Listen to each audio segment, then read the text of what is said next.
ng oras may nagbabantay. Dapat disiplina, nag-uumpisa sa sarili. Abay. Magiging malaking ano po pala yan, kumbaga kung yung MMDA ay magpapatupad ng ganyan, malaking hamon sa kanila yung ito nga dapat 24/7 o hindi man 24/7, at least maging aktibo yung kanilang pagbabantay. Kung yes, totoo yan. Si Vic Val, basahin ko na rin ang comment ni Vic Val. Nararapat lang pong taasan ng multa at mayroong consistency sa pagpapatupad ng batas para mailagay daw sa isip ng tao yung disiplina. Ayan. 'Di ba? Puro disiplina, yung pagpapatupad, halos pare-pareho yung komento ng ating mga listeners. At syempre, kaugnay niyan, eto, wag na nating patagalin pa dahil nasa linya na po natin, makakausap po natin ngayong umaga si MMDA General Manager Nicolas Torre III. Sir, magandang umaga po at welcome po dito sa DZXL News. Good morning po. Good morning sa inyo mga taga-Penig.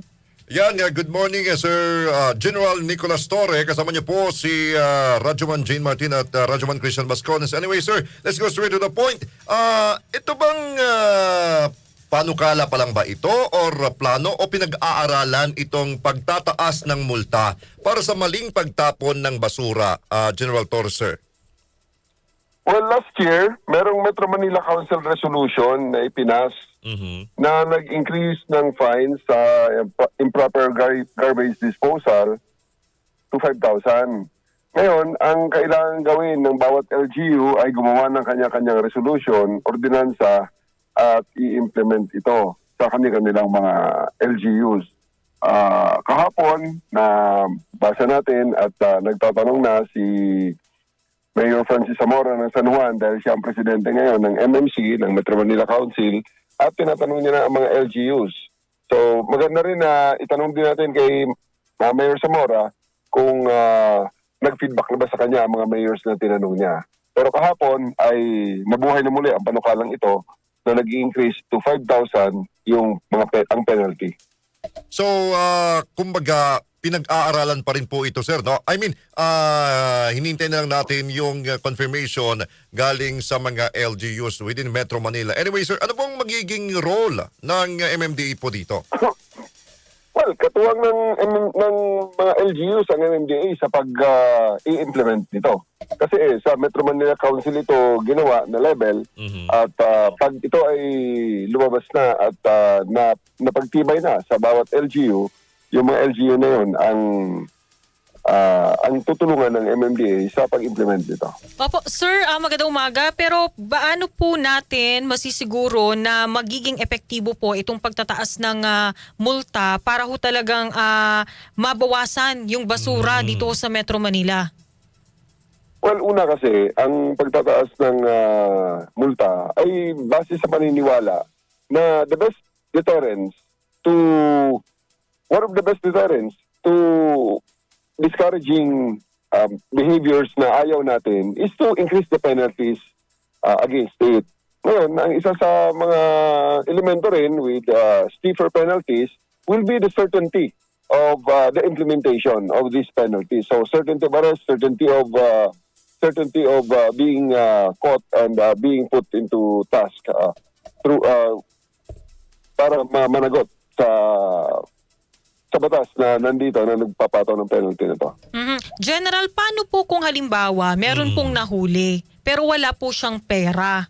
Ano po ang gagawin natin sa kanya? Meron ho bang option na sa halip na magmulta, community service? May ganun po ba?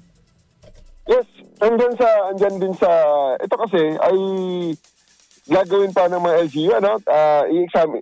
Kahapon nagtatanong si Mayor Zamora nga kung nagawa na ng mga LGU. So, may possibility na magkakaroon ng variation ang bawat LGU. Pero, in general, ang Metro Manila Council last year ay nag-agree na gagawa sila ng kanya-kanyang mga ordinansa na magtataas ang penalty to 5,000 nga. So dito, kaakibat, ina-expect din natin, nalalagyan din nila ng option pag walang pera. It's either magpakulong o mag-community service. Okay, so Oo. para kahit papano uniform yung pong pagpapatupad nito sa buong Metro Manila. Pero how about, sir, what is your reaction doon po sa naging pahayag ni Pangulong Ferdinand Marcos Jr., the Chief Executive ng ating bansa, ay mismo kumbaga optimistic pa siya na magbabago naman yung mga Pilipino kahit alam naman natin yung realidad na kumbaga hindi siya pabor doon sa pagtataas po ng multa. Nandyan, we take our cue from the stance of the President. Ano?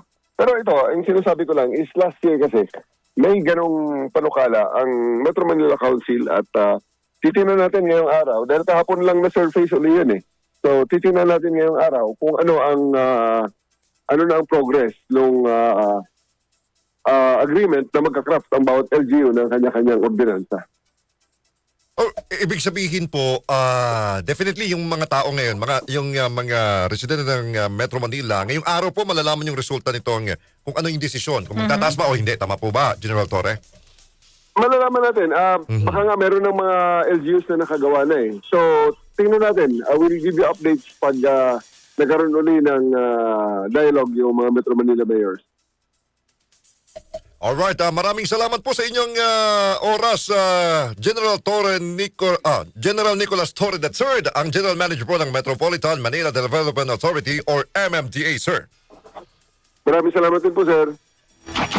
Yan po mga kasama si MMDA General Manager Nicolas Torre III. So, ang binabanggit niya last year or